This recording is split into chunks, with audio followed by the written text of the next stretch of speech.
What's up, crew? Welcome to Filming in Progress, the show that takes you backstage into the world of local businesses and the people who make them shine. We're thrilled to have Alex be with us today, a dynamic entrepreneur and the driving force behind WorkNicer co-working. Alex has built a thriving co-working community through a strategic focus on member satisfaction and collaborative growth. Alex, Hey. would you consider yourself a serial entrepreneur? Yes, I guess so. I would just say entrepreneur. But even that took me a while to be okay with. You know, it's almost like something that I had to wait for other people to start calling me. I'm like, okay, yeah, I guess I am. I feel like it's something that's bestowed upon you in a way. So you never had that feeling maybe growing up or before your first business that was a tendency that you might kind of gravitate towards? I think I definitely had, I knew that was a tendency, but it's not like I was like, oh, I am an entrepreneur or I will become one or one day. It's just like, oh, I like this idea and I want to try this thing. I like this idea and I want to try this thing. So it's like I wound up just trying a whole bunch of things, really just messing most of them up along the way.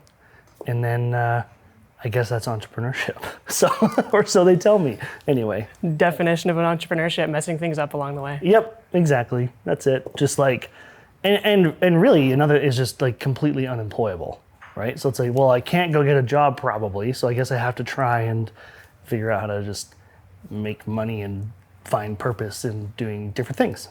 So, yeah. Why do you think that is that entrepreneurs are, I've heard several people describe entrepreneurs as unemployable. Why is that? Right. I mean, we hate being told what to do. Attention, focus, get bored. I don't know. I think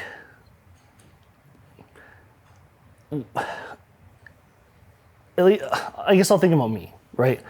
Me specifically, I can't speak for anybody else really, but I think it's just I am always looking for what can be better or what's not working and I just wind up just rubbing people the wrong way, or I always hit and blow past the guardrails that people have up or outside of the box or whatever you want to call it, so and I think I need to have multiple things on the go. It's just completely how I'm wired. It's such a DNA thing. So a similar question, people often are like, are entrepreneurs made or are they born, right? I think truly at the core, I do think entrepreneurs are born. I think that it's in you. And that's why I think I'm having a tough time answering the question, because it's a DNA thing for me. Now, there's a whole spectrum where lots of people will have entrepreneurial tendencies, in my opinion.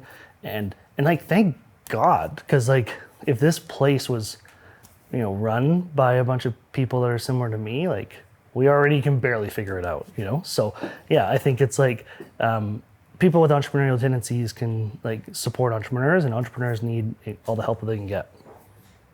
Do you think that it's hard for people that aren't entrepreneurs to interact and kind of, deal with how fast entrepreneurs move and all of their different ideas and the different directions, that sort of thing? Probably, yeah. I always think I would be the worst person to work with, but apparently it's also kind of fun, so I don't know. But I would think so. I think I would hate to work with someone like me, but I don't know. We have a good time either way. You grew up on a farm. Mm-hmm.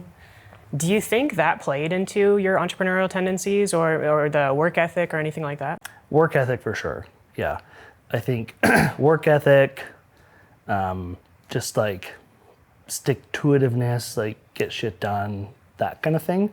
Because there was no business hours on the farm. It's when something had to get done. I remember growing up, my dad would be waking up at 3 or 4 in the morning, going out moving pipe or whatever he had to go do. And so that definitely permeated through, the remainder of my upbringing and into today. It's there's no real business hours. There's no 9 to 5. There's you try to have some level of integration, and where it's not just all consuming, but yeah, it's not it doesn't stop. So of course, yeah, the farm life and upbringing, was absolutely, part of who I am today.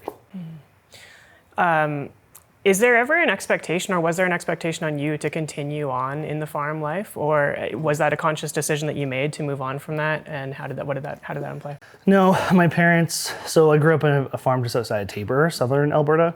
And around the time when I was 12 or 13, we moved into Lethbridge.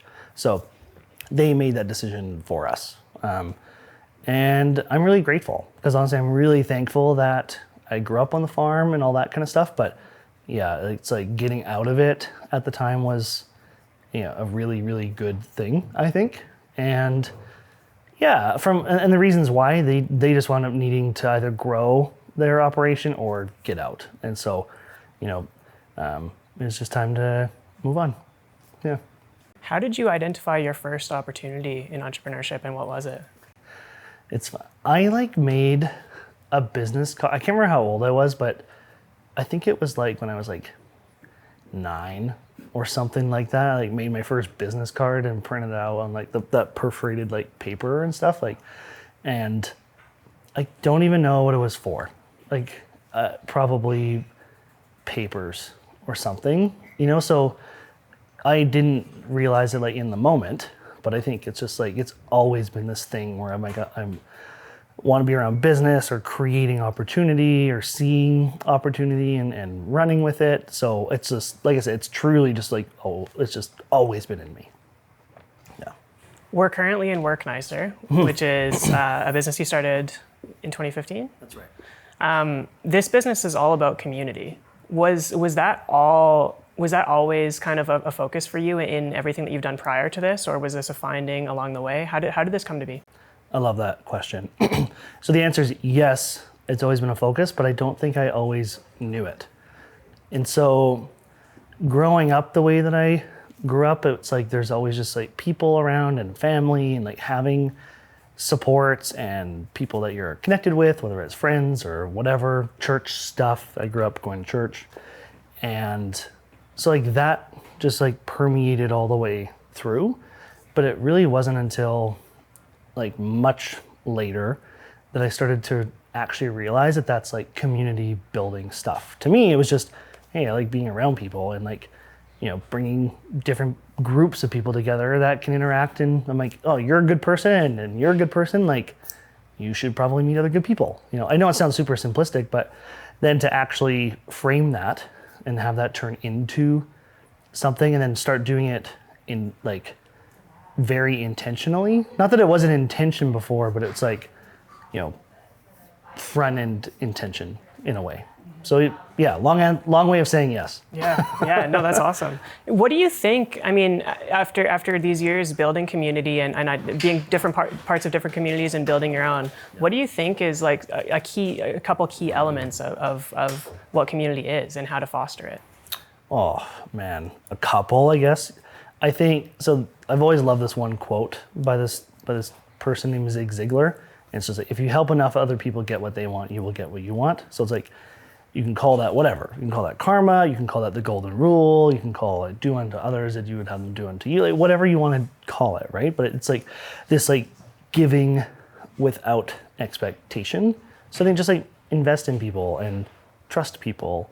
So I think that so that's a big one. I think is when you're there's lots of people who are I want to build a community so I can sell subscriptions, or how do I monetize my community and stuff like that. And that's just so crazy and foreign to me. I think it's just, what are you building it for? And I think if you build it for the right reasons, then a byproduct can be success or revenue or something like that. Mm. And then I think for co-working in particular, but community in general, I guess the other thing is to trust people, treat people like people. We say it all the time at WorkNicer, this place it's yours, right? You're not a guest here, right? This isn't our place. It's no, this is yours. We work for you as a member. And so even this kind of stuff, members can do this in just the middle of a spot and people understand it. And we want people to make this their own and but just put things back how you found them. So you'll find there's not a lot of signs around WorkNicer. There's not a lot of rules, because really the only rule is be reasonable, be respectful. And So what does that mean on a day-to-day practical basis? It means that we don't manage for the exception, we manage for the rule. So we members have 24-hour access at WorkNicer, and many co-working spots don't do that. Or if they do that, you have to go through this like special application process and pay extra money, and they're so worried about tracking stuff. And don't get me wrong, we know who's coming and going. Like, that's really important from a security perspective, but we just trust that things are going to go okay. Like, are bad things going to happen sometimes?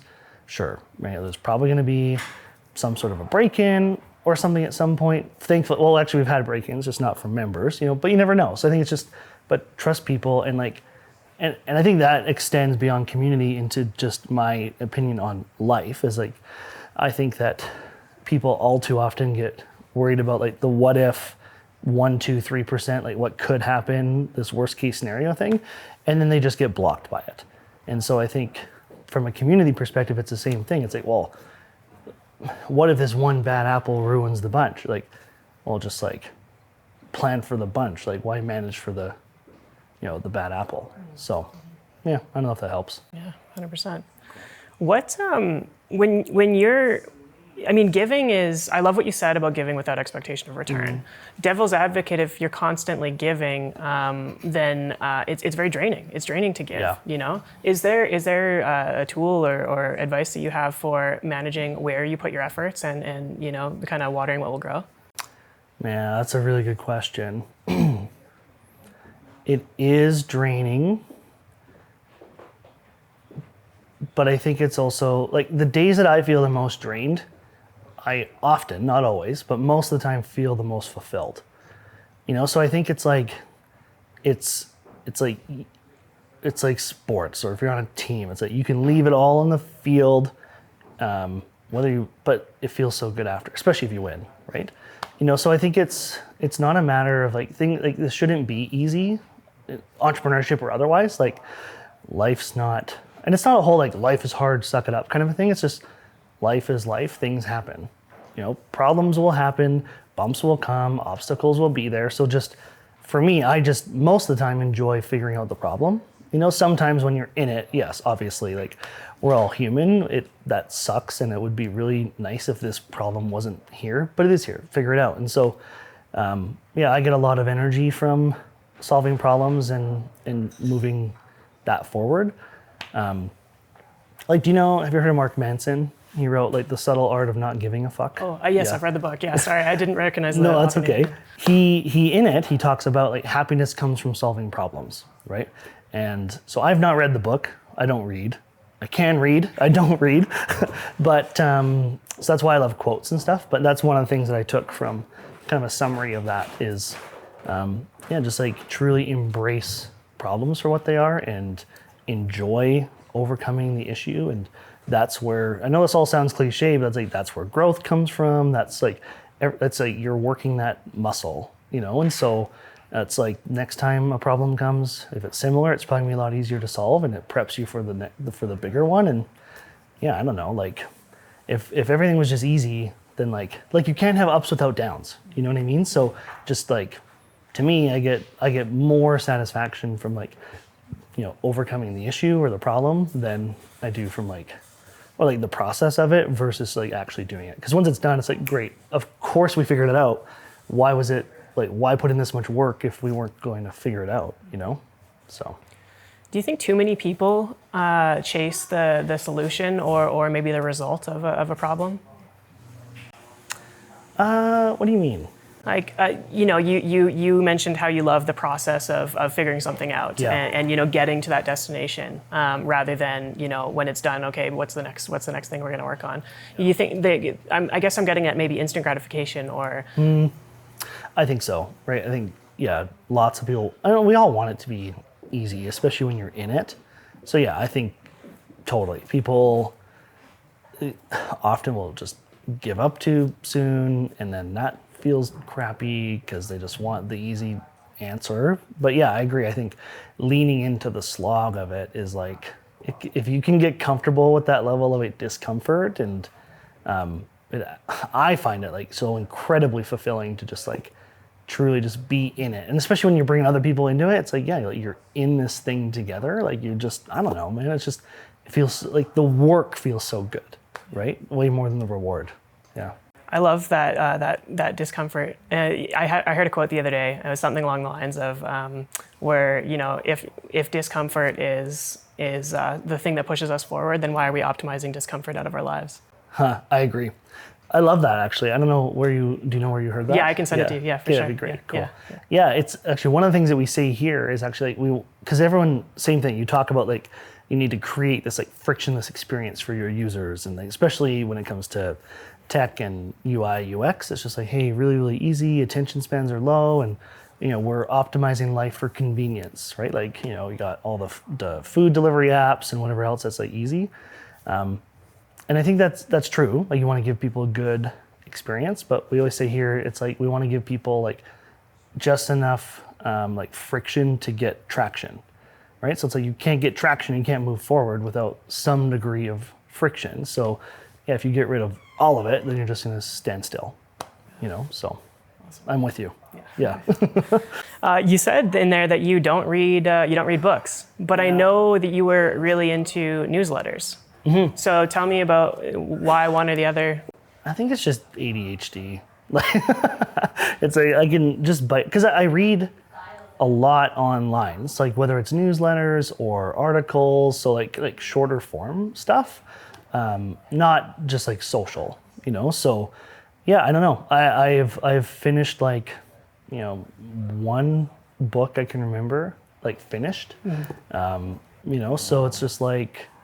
I don't know why. I just don't. And if I ever do, it's like, it's always like development. Maybe that's why. Maybe I just need to like dig into just like fiction, something or other, you know, but yeah.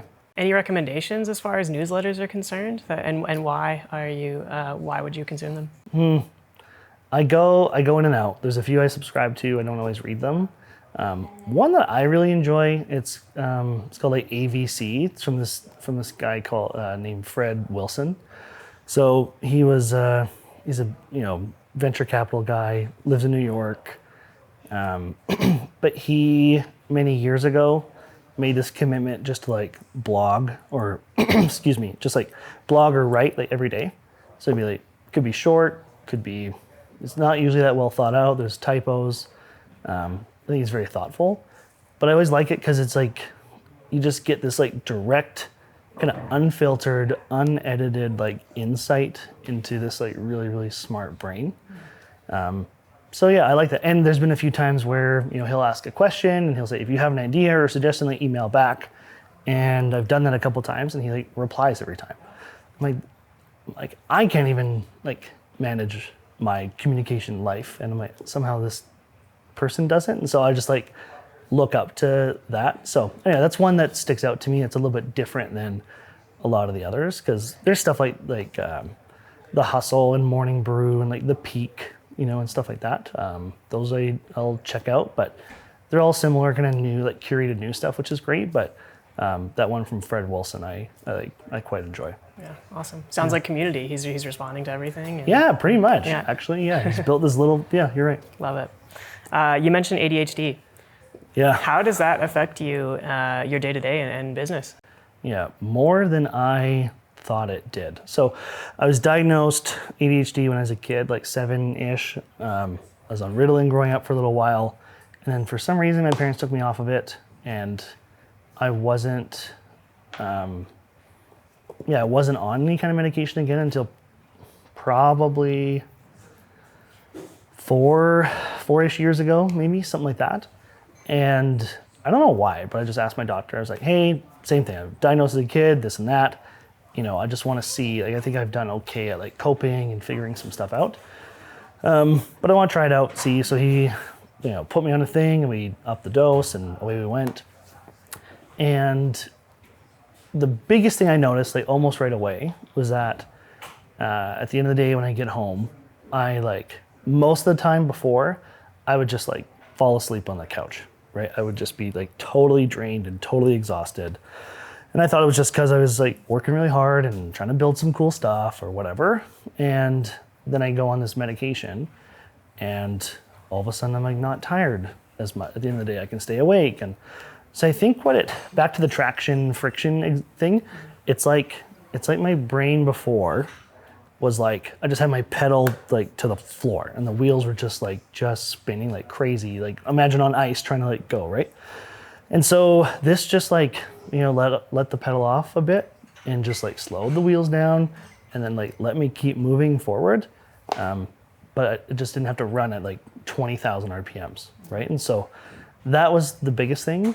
And then, because like even with medication, it's just like you still need to, like your brain still functions differently. It just like slows things down. And so still need to figure out coping mechanisms and tools and whatever. I think it definitely impacts my day-to-day in the team because I can still be kind of all over the place, competing priorities. In conversations, I'm often like thinking further ahead. It's like I often will have a really good idea of what, you're going to finish saying, how I'm going to respond, and what you're going to say next. And so sometimes it's hard to like be patient in conversations and let people speak. And so I think like that's tough because then that also takes like intentional thought and energy. So I've actually been thinking a lot recently, like I've been wondering if I need to check in on dosage and stuff because I'm starting to feel like a bunch of those kind of tendencies are creeping back in, but I don't know if that's also just because things are busier and I just feel it more. So yeah, I don't know. It's definitely impactful, but honestly, it's a superpower for me too. Truly, it's like the fixation side of it, especially like that is what the problem solving comes from. It's like, but it's got a shadow side of it too, where sometimes people don't need you to solve their problem, and I automatically just like go into that problem solving mode. But then when there is an issue, it's just like I can be like dog with a bone, relentless, and just like figure out something. And that's where so many people will come and say like, oh, we've never thought of that before. We've never been asked that question before. It's like the number of times that I hear that is apparently atypical, So yeah, I'm very thankful for it. It's amazing. I still am learning. Like I think it's like it's way more like deeply impactful than I probably like realize. So. Do you think that there's, or have you experienced any negative stigmas around ADHD and kind of owning it? No, but I think that's also like because I'm an entrepreneur and right now entrepreneurship is cool. You know what I mean? And so I feel like I couldn't get away with that if I wasn't like who I am doing what I am, So, but I mean leaning into it, embracing it, and I also don't use it as like a crutch or an excuse. Like, oh, I'm just ADHD, so deal with me. It's like, oh no, sorry. Like, so I think there's an understanding there too. Yeah. Do you have any advice for any entrepreneurs that are maybe struggling with ADHD?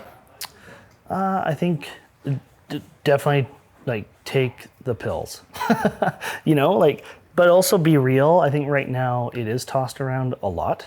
And so I think just like be honest with yourself and see if like, is it just because like how much of it is it? Like, again, you still have to do the work, I think is the biggest thing. You can't just like, whereas people have been taking those kinds of drugs when they're not supposed to for a long time, being productive on them. So just because that's still happening doesn't mean that you have ADHD, right? Like in many ways you shouldn't actually feel it. And so I think just be honest. But if you're, if you're struggling, I think just like own it, right? Like you just can't, like for me, if I'm just feeling it one day, I'll be honest with the team and I'm say, hey, I'm just going to focus on these types of tasks instead of this thing or whatever. I think but that goes for anyone. Like, yes, I can do that in a way because of my job and my role with my team, but there's ways that you can do that on a day-to-day level, no matter whether it's entrepreneurship or otherwise. Mm-hmm.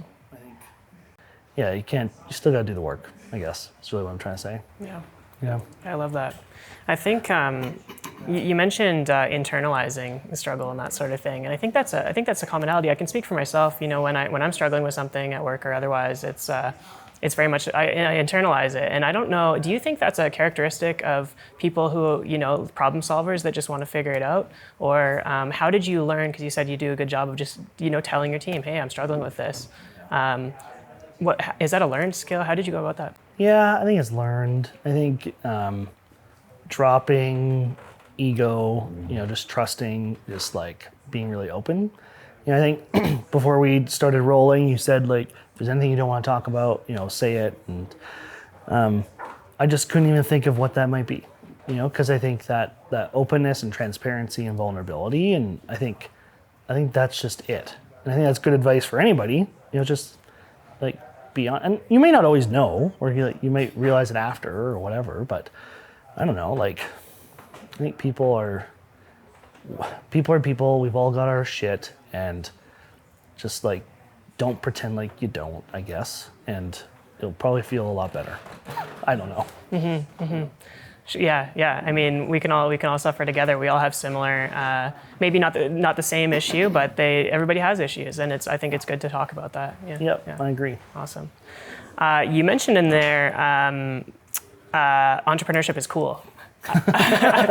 Yeah. I want to dive into that. I think you're right. You know, I think there's a belief right now that you know, it is cool, and it is. I would agree with that. I agree. Yeah. Do you think that's positive or negative for people to believe?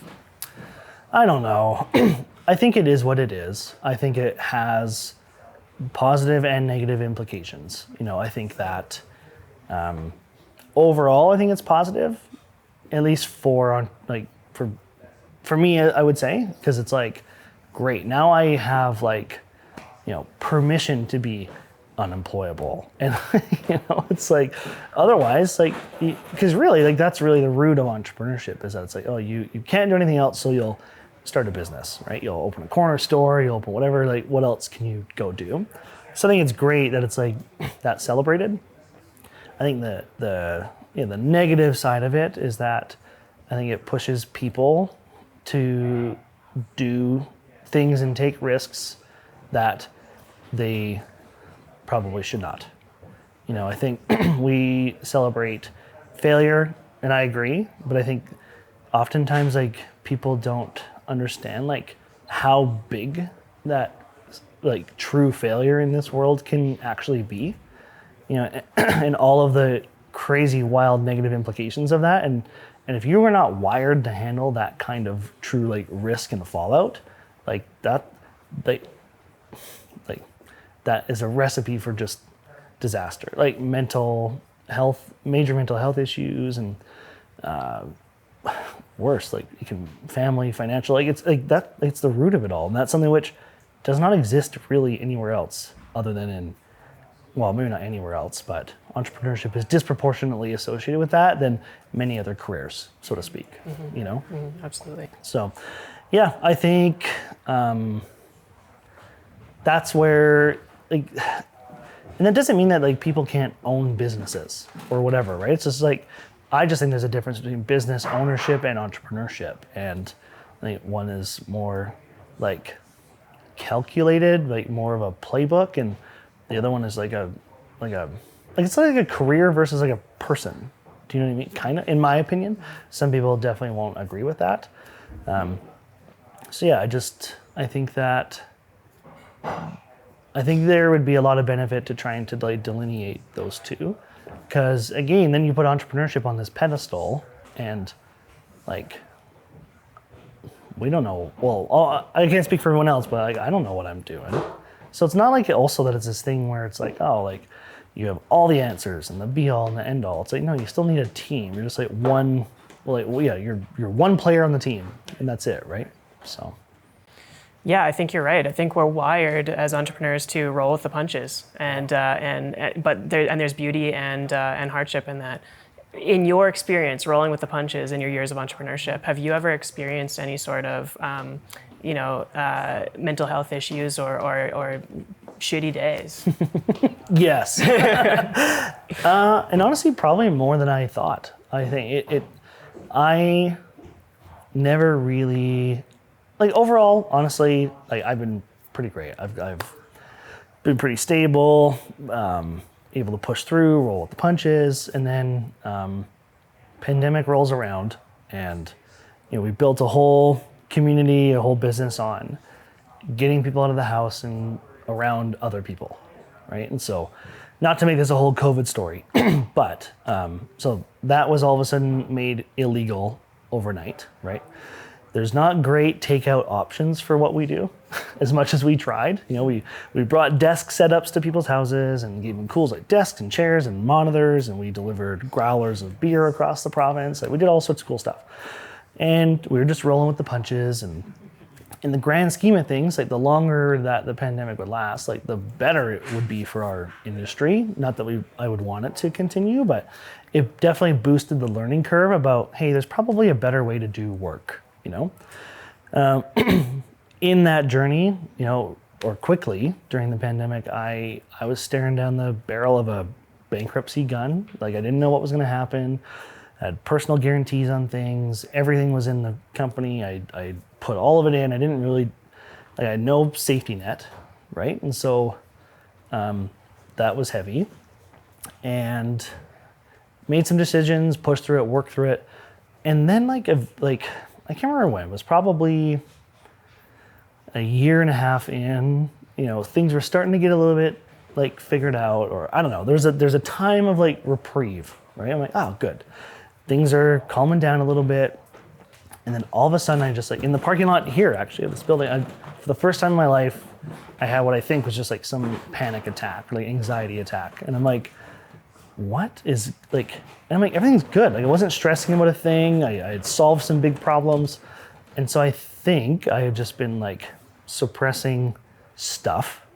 And finally it's you can take a minute and it's and so now it's all there.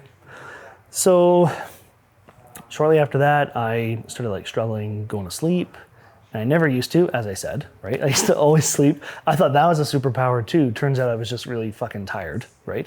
But it's then I started struggling with sleeping, and then that doesn't help anything. So yeah, I went on that little journey for a bit. I didn't actually, still haven't ever talked to anybody, from a therapist perspective or anything, probably should. But for probably a year to year and a half, I was perpetually terrified it would happen again, because I had no idea what it was. It was felt awful, thought I was dying, and then again, struggling with sleep, that makes everything else harder. And so even to this day now, I put headphones in every single night, and I listen to this app that I found that helps, so I still do these things that I never used to do. And so it's I probably don't need to, but I've got this weird crutch. So yeah, I don't know, it's there. And it's not it's okay, hey, yeah, that was tough for a little bit, but it's definitely, there's a lot of weight. And I think as things start to grow, then problems just become bigger, and so there's more people involved and more complexity. And so yeah, it's always there to some degree. And again, all that to say is I'm very fortunate in that I think I am quite mentally resilient, and I don't struggle with because oftentimes ADHD, there is that either anxiety or depression that can go, and I think I'm fortunate enough I not had to deal with much of that. And so overall, I think I consider myself really fortunate, because when I think about some of the stuff that we have been through, or the parts of my journey, I'm that should have been more crippling than it was. And so I'm really thankful. Yeah. Thank you for sharing that. Yeah, you're welcome. Did that, how did you come out of that place? You said you still have a couple coping mechanisms and that sort of thing, but what was there an action that you took that was this is the way forward? Good question. Talking about it, I think so. Honestly, probably the biggest thing is people knew. I'm like, yo, this happened to me. It was weird. Never happened. It's actually supposed to be, is right before a team meeting. And I'm like, I just can't go do this right now. And it's weird. And so I think I just, leveled with the team and with people. And, if I'm ever feeling it, same thing. I was like, hey, is there any way I can actually, we had to reschedule this conversation. And when we did it, it was one of those days actually where I was just like, man, like this is, and it wasn't because I didn't want to talk to you or that I was like even nervous about it. Not that I'm, it had nothing to do with you. It was just like that day. And I'm like, man, I just like feeling it. And so, and again, fortunately, because of my role, I'm often able to do that kind of stuff more than other people might be able to. So, but I think that I'm able to do that because I'm just honest with people and talk about it. So I'd say that'd probably be the number one action. Other than that, it was, more tactically, I guess. Like, I tried every app, like Calm and Headspace, and all these different ones, and I really leaned into that. I read about, like how does like the military train their people like fall asleep in like war zones, so I did a little bit of that kind of stuff. But not from a book. Not from a book, no, just an article. Yeah. It's true though, actually.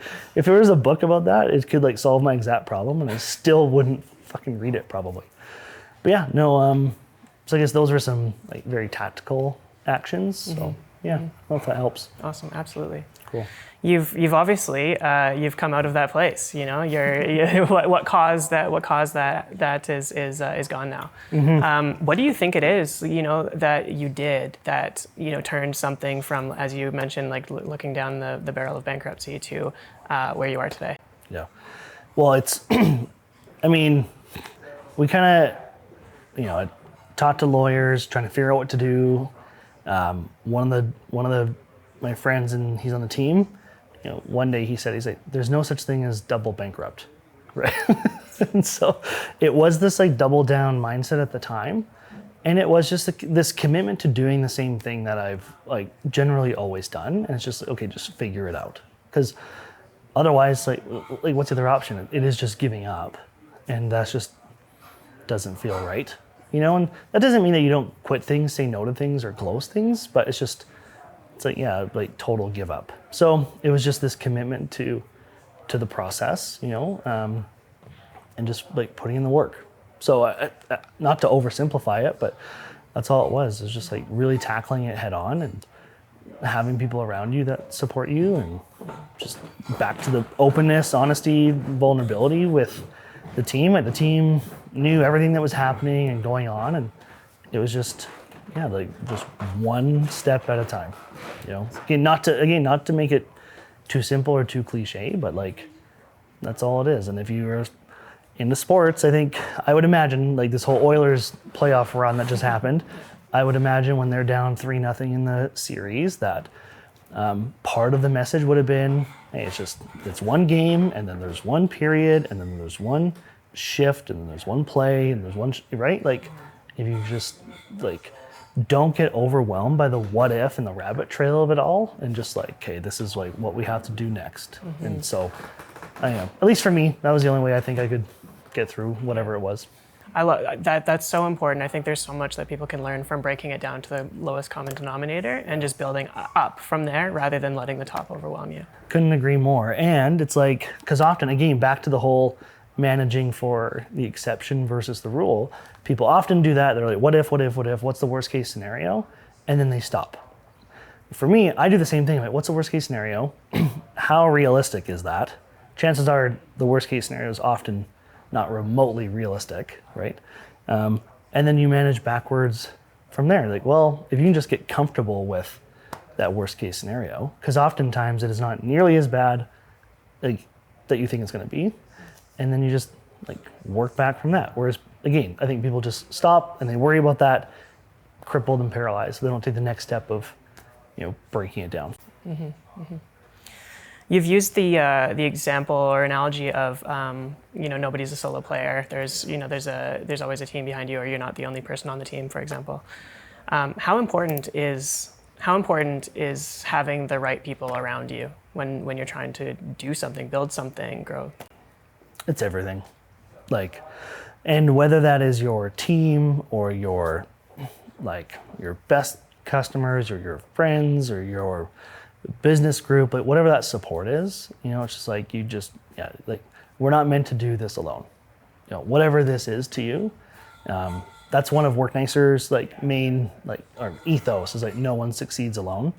So whatever success is to you, doesn't matter. It could be financial, it could be, whatever. It doesn't matter what you want it to be, but you're certainly not doing it by yourself. Mm-hmm. And so, there's people here, they're not on each other's teams, but they often will act as each other's supports or motivations or what have you. And so, I think what's the point, right? Like that's the other thing from a life perspective, what's the point in doing it alone, So, you look at happiness and the world's largest or longest study about happiness. I think it's been going 70 years or something like that, maybe more. It's it is 100% tied to quantity of friendships. So it's not about romantic relationships. It's not about, it's just who has the most friends, in a way. And again, not to oversimplify it, but and so I think that's where I start to learn and see that kind of stuff. So back to your earlier question about community building and what it's that really is just hey, if this thing makes a group of people happy and makes me happy, then it's probably gonna make other people happy too, and then people see value in that, and then you have a thing that works most of the time, Yeah, I love that. I think there's a ton coming out about how, just being a good person, caring about we talked about this earlier too, just caring about everybody's best interest and making friends. Just be a good person. Right, this shit, it doesn't need to be as, why do we make it so much harder on ourselves, right? Why do we do that? I don't know why we do that. Ideally, the world is filled of great people that are doing just that. Mm-hmm. But unfortunately, it's not. That's true. That's true. How do you, I'm sure you may have dealt with it, maybe it's somebody that came in and was part of your space, maybe you've had a bad team member, whatever the case. How do you deal with people that maybe just are bad apples and are just spreading negativity? Yeah, love it. Early days, it's, so I'll get into WorkNicer a little bit with that. And so we have a set of guiding principles, and those guiding principles, many people would call them value, mission, vision, values type stuff. And lots of people, I think, start with that, right? They're okay, what's the company we called? What color is the logo gonna be? Let's figure this out. And then we should figure out our mission, vision, values, and then we can go to market or whatever. And we never had any of that at the beginning. And maybe a couple years in, this thing was starting to work, right? As I mentioned before, I had started and failed a whole bunch of other stuff, and this thing was working and it was fun. And I'm man, why is this why is this working, right? We didn't have some business plan that we could point to or some overarching strategy that we're okay, if we hit these metrics and KPIs, then we'll win or whatever. And so I just sat down late one night with a bottle of wine and was just awake until I figured out what was actually setting us apart and making this thing work. And so it came out with these guiding principles of okay, great. This is what we've been doing. We just didn't know that we were doing it. We couldn't inherently articulate it or that it was making the difference. Now we do. So then that way in the future, as we're straying or trying to make different decisions, we can weigh that stuff against this. And it doesn't mean that we bat 1,000, but it gives us that kind of guidepost that also wasn't it wasn't aspirational. It was this is what happened. This worked. And so one of those things, was do what's hard because growth comes from struggle. And so early days, one of the things that we did, someone would come in, they were paying whatever they were, a couple $1,000 for this office, and we're we could really use that money. It was one out of only 8 offices that existed at WorkNicer at the time. It was the first outpost, and it was really, really meaningful.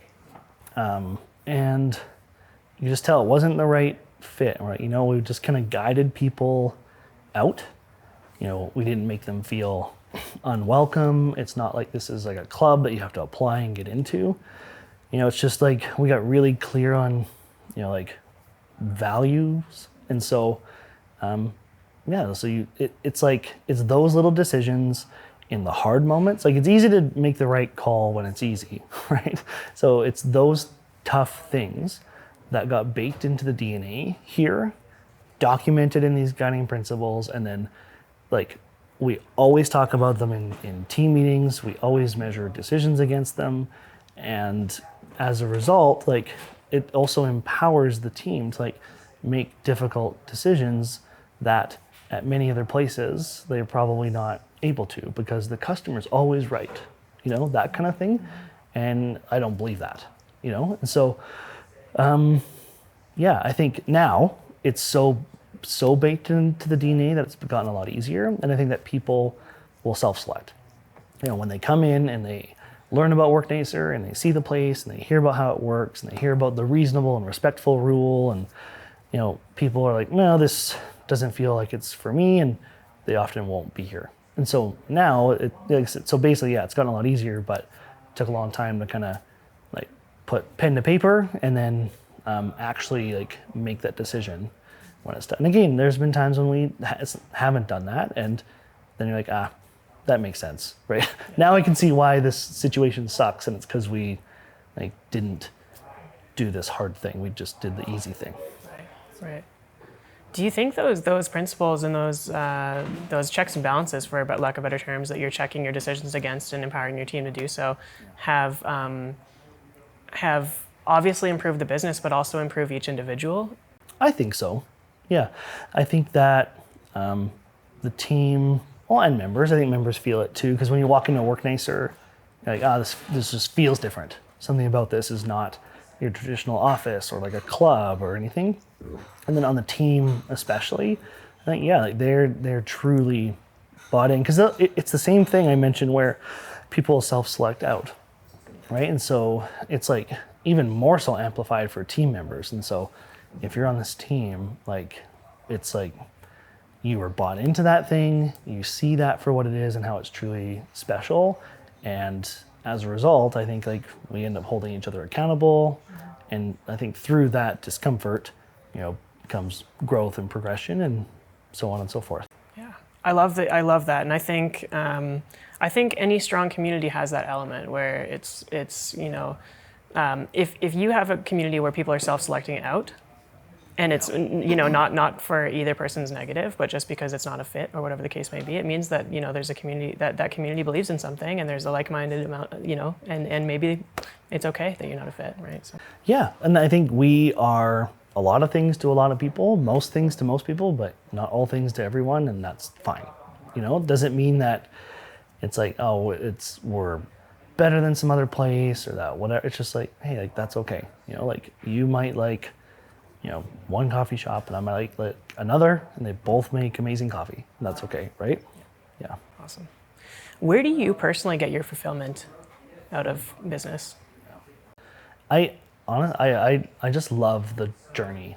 I love the process. I love building, and just like seeing people create is so cool. Truly, that community building at its core is what I love. And so I think like just seeing this place like do what it does without me having to know everything or be in everything is, I think, just the coolest thing ever. And seeing a team that truly is growing and cares about this place and just wants to make it better, and not one that you have to direct and manage and measure everything, is just like, it's just, I don't know, it's really meaningful. So, because I also know what it's like to just be so alone going through the journey and like thinking you're the only one in the world that has cash flow issues or is behind on their taxes or can't buy supplies from a supplier because you haven't paid them, and like just what are people issues and a lawsuit or whatever, right? It's like you're not the only one. This is like part of the game, but we just don't talk about it. So I know what it was like to do that alone forever, and so to see that not happening and to hear some of the stories that come into this place, that people have been able to overcome these huge issues that in many other cases would probably take out a business, like just, and oftentimes it's not because they like leaned in and found a whole bunch of other people to help them. They just like were sitting here and saw this person like working like crazy and like, well, I guess I should like just buckle down. Like sometimes it's just as simple as that, just being around it. So yeah, but it's also, this isn't the last thing that I'll do. I tell the team that all the time, and I'm like, so I don't think it's gonna be the last thing that you do either. So I hope this is an amazing stepping stone to something awesome.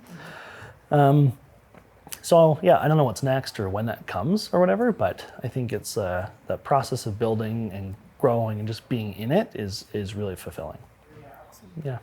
That loneliness that you're referring to is a very common thing. Yeah, I think everybody that we've had on this show talks about it. What did you do to move out of that place? Yeah, built WorkNicer. Really, it was before this. I was part of a business group for a few years and kind of found this crew of people that were like, we were starting to. I trusted them. We got together a lot, and we were able to swap some of those stories and get some of those supports.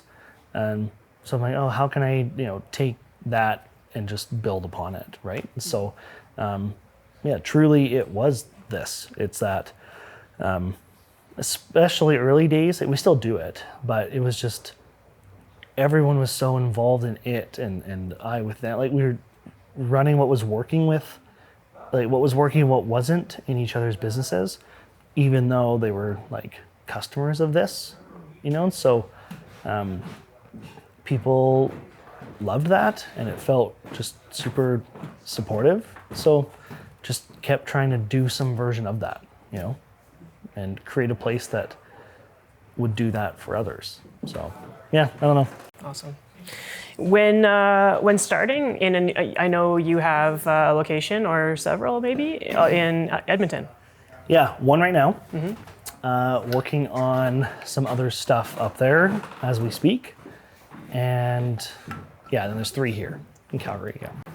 Is it hard to change from one location or like to maintain what you stand for and that sort of thing from one location to another? Yeah, we when we talk about scaling WorkNicer, the physical space is actually like kind of the easy part, which a lot of people would think is quite hard and it is like. You gotta do construction. Like you can't just like deploy new code to like fix a mistake you built, right? And so, but really like the scalability of this thing is like you're trying to scale like human, right? How do you take this community and like transplant it so it grows? Because I also don't think that you can necessarily get like what things are today, like day one in another place, not in the exact same way. So. And some of it, I think, and honestly still trying to figure this out, is like, how do you accelerate that process, or should you? Because maybe the reason that things are the way they are here is because it took the time it needed to take to become that, So, but yeah, it's super hard. I think we still, even though we've been in Calgary and Edmonton now for 6 years, or something like that, probably 6 years, it still feels a bit different. And there's still this like, this feeling of like, Calgary's the mothership and Edmonton's just this little kind of like tack on, right? And yeah, so like really no problem in saying that truly, like, that's a thing that we know exists today. And we're taking a lot of steps, like very proactively to fix that. And I think part of that is like scaling and like, doubling down on the commitment to Edmonton. So yeah, you got to go in with both feet. And I think we did that initially, I'm not blaming, but then I think during the time of the pandemic, focus ended up being here and we haven't quite like dove back in with both feet there. And so we're going to be doing that in a big way. Yeah. And maybe it's okay that there's, subcultures that still uphold the same values ultimately. See, good point. Because that's something which early days, and it's like, no, it should be one community. Even things like on Slack, people wanted to create like outposts, separate channels, and like we've been really clear about not doing that because we want it to be one. But then it's like now as you grow, it's like, oh, people can get lost in something that's too big, you know? So yeah, I think you're right. I think that's somewhere, yeah, I thought one thing, I think it's wrong now. I don't know what the exact solution is, but yeah, I do think it's okay as long as you don't become like cliquey and that kind of thing, you know? But again, that's just where you have to tend to the community, so to speak, right? And you just can't let it like grow in any random direction. Like, yes, it has to be organic and stuff, but you know, you've got to just like let it do its thing. Just, you know, keep it in the yard, I guess. Awesome. Yeah. What does success look like to you? I don't know. I think it's just, for me, I just want to keep playing the game, you know? So as long as I like just keep moving, not even always moving forward per se, but so like, yes, stay in the game and see what's next. You know, honestly, I know it's kind of, yes, you can say like, I want to make an impact, a positive impact and all that kind of stuff. Like, and so I do, you know, put a lot of time into community things, other organizations, boards and stuff. And so like that I love. So I think on one hand, it is just like this actual concept of helping other people get what they want. You know, I get a lot of energy from helping and solving problems. I don't know if that's like inherently success, but I guess at the end of the day, yeah, I don't know, leave this place better than you found it, maybe. You have a lot going on. You said you're not necessarily sure what's next. Tell me a little bit about kind of where your efforts are going right now. WorkNicer is my thing. It's where, you know, almost all my effort goes. I did recently join a board of an organization called Trellis, and so I'm really excited to put efforts into that. And it's almost July, so Stampede's a big thing. So I'm on a Stampede committee, and so I do a bunch of stuff with that.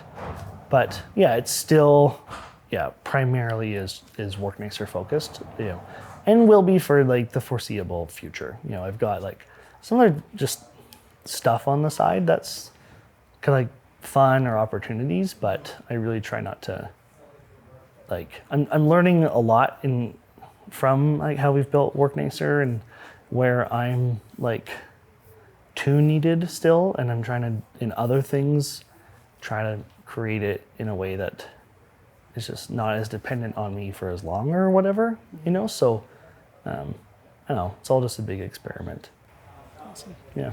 Where can we send people to follow along the rest of your journey? You can go, the best place is probably the WorkNicer story. I'm terrible at posting and stuff on social, but, you know, so worknicer.com is WorkNicer, you know, anywhere at WorkNicer online. And then for me, I'm on social. I'll be slow to respond, but if you want to follow, then it's just at Alex Putici everywhere as well. So, yeah. Alex, thank you so much for this conversation. There's so much value in the vulnerability that you shared, and so much that people can learn from it. And you know, there's a lot of people think they're alone in some of these things, and it's clear that they're not. So thanks so much. My pleasure. Thank you so much.